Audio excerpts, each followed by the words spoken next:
All right, so you got a sales funnel or you're gonna build a sales funnel. I'm here to tell you that a winning funnel can change everything. And if there's one thing that Russell Brunson has taught us is that you are one funnel away. Just the number of people who have been able to generate over $1 million online is just staggering. But I'll tell you, for every one that makes $1 million, there's plenty that fail miserably and don't even come close. So what I'm gonna teach you today are the 6 things, the 6 main reasons why most sales funnels fail. Let's jump right into this thing right out of the gates. You obviously see that I'm very good at art, first and foremost. The first reason why most funnels fail is that they're not crystal clear on what the user is supposed to do, okay? And yes, that should be obvious, but is it obvious?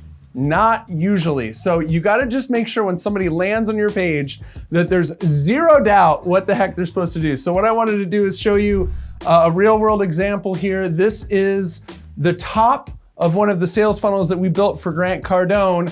And when you look at this, there's no question what it is that you're supposed to do, right? You're supposed to shoop. I'm supposed to go here and I'm supposed to buy. And believe it or not, the top of this, and this is well on its way to generating over $10 million in sales, but we split test the heck out of this page, and this design right here, of all the designs, boom, arrow over, this is where you buy, beat everything. So just make sure that it's painfully obvious.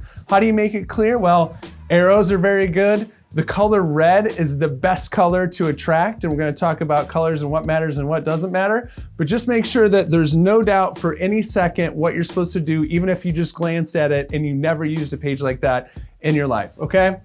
Mistake number 2, and I see this so often, is sweating the small stuff. I hear all the time, I mean, this is probably the most common question I get, is literally, Matt, what color should I make my buttons? Of all the things in the world, this is the question. Here's what I'm gonna tell you. Whether you use orange, green, blue, red, it's probably not gonna matter. And in fact, I've heard all these people say, well, don't use red because red's the color stop and that's psychological. Yeah, well, I'm gonna tell you this. Guess what? Of all these colors, the one that sticks out the most is probably red, right? The one that people say works the best is orange. Why? Because I don't know, because it sticks out a lot, but it's not red. Who the heck knows?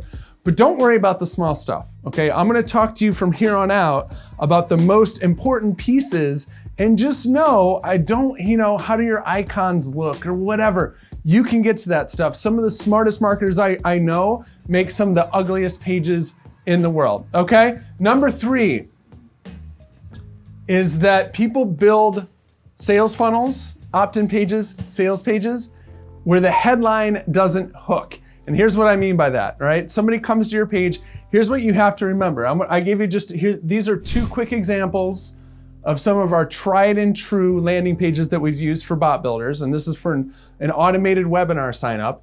And you'll see right here out of the gates, what do you see at the top, right? How to generate leads and revenue with an automated chatbot.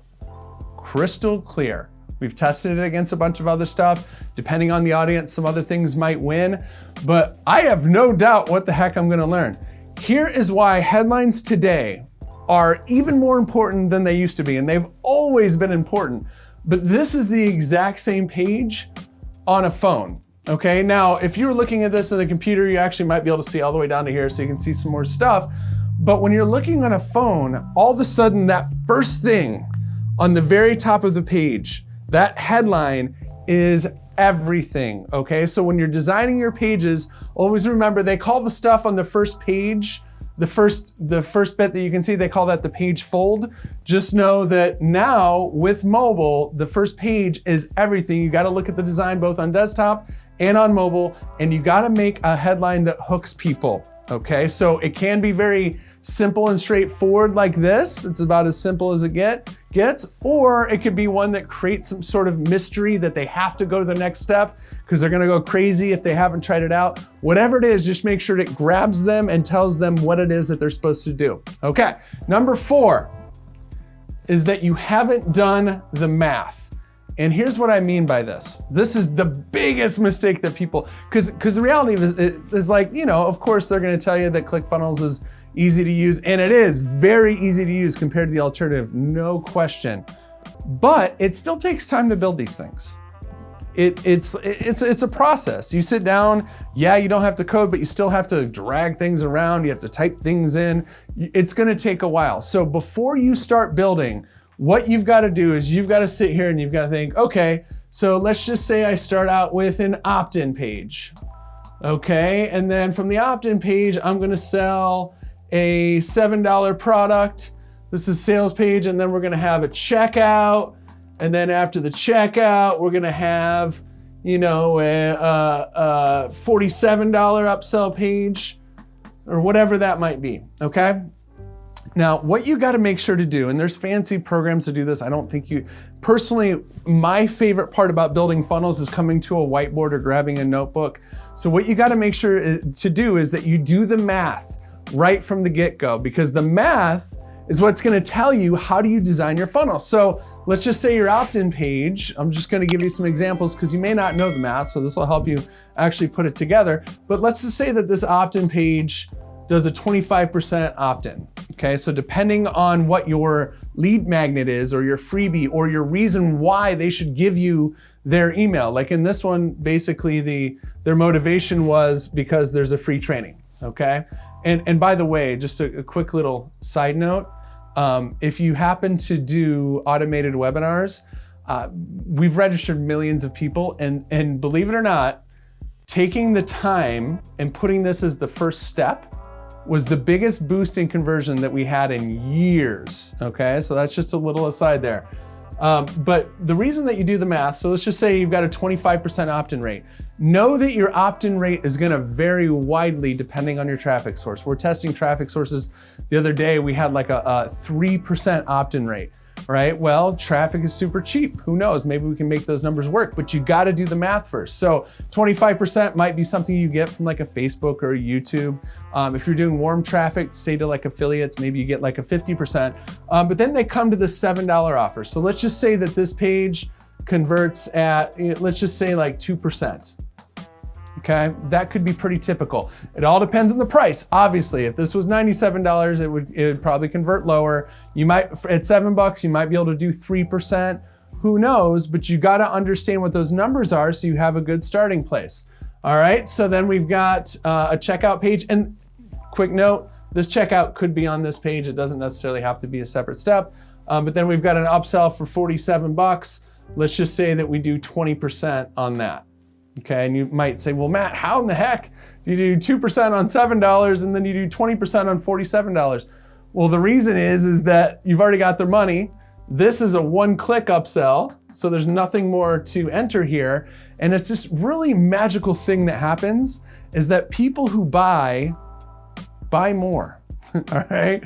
I know this is one of those painfully obvious things, but it's like, realize that when somebody buys something, they are 100 times more likely to buy from you again. All right, so now you've done the math. So let's just say that, 100 people come here. Of the 100, 25 people are gonna go to here, all right? And of those 100, let's just say that if it's 1%, that would be 0.25.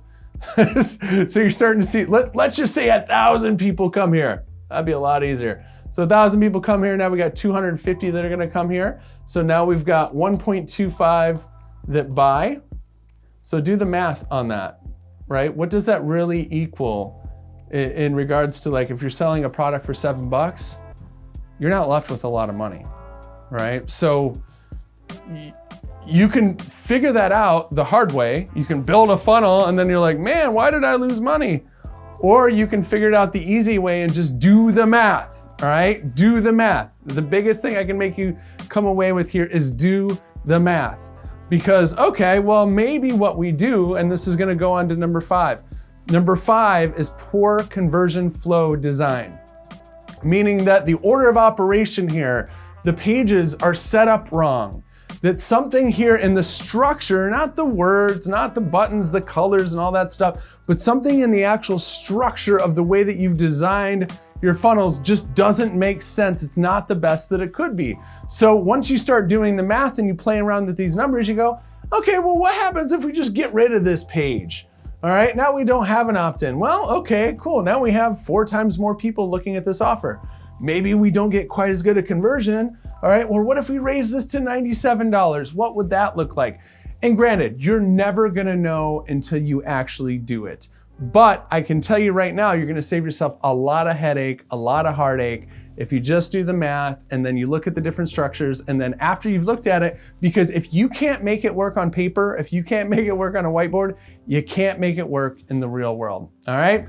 Moving on to number 6. So once you get this going, you're like, okay, I got the best conversion flow, I'm ready to rock on this thing, and you deploy it, it could be that you have a pleasant surprise and right out of the gates, that thing absolutely rocks. But more likely than that, what's gonna happen is you're gonna put it out there, you might make a few sales, but it's gonna fall a little flatter than you'd hope for. It's not gonna quite hit these numbers. Maybe this ends up being 0.75% conversion rate, whatever it is. Here's what I'm gonna tell you. That is completely normal. I've rarely in my well over a decade of building online funnels have ever put out a funnel and right out of the gates, all these conversion numbers just work perfectly, okay? Here's the good news, is if you've mapped it out and you understand where all your numbers are, then you can start to say, okay, well, this one isn't working, so let's get rid of this page, or let's change this or tweak this or change this price, and just make sure that number 6, that you do give yourself time, okay? Now, if you look at it and it's just, hey, there's no way we can make this number work, this number work, this number work, scrap it, fine. But recognize the fact that these things often come with conversion, with optimization, with testing, with tweaking, with getting things working. So just as long as you understand your major pieces, give yourself the time to succeed. So those are the 6. I do want to throw a bonus number 7 out at you, because I know a lot of times when people talk about funnels, they talk about split testing. Split testing is very important. It truly is, because of all these theories, there's only one way to really know, and that's to let the market tell you by split testing. But just remember this, when it comes to split testing, the most important thing is that you have enough data to make a real decision. Okay, if you don't have the data, then split tests are absolutely useless. So split test the things that matter.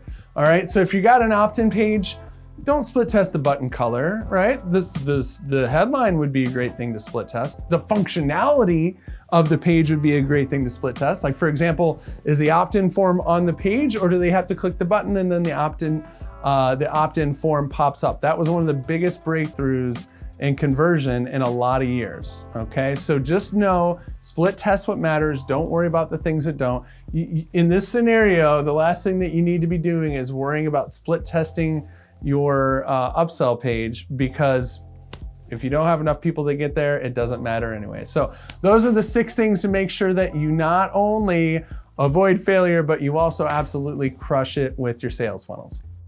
Nice going, champ, but we don't have to stop here. If you want to really be ambitious, click on one of these videos, or if you want to go the extra mile, hover over my head, click on subscribe, and then click the little bell. If you want some free goodies, go to swipemystuff.com, and I'll see you in the next training.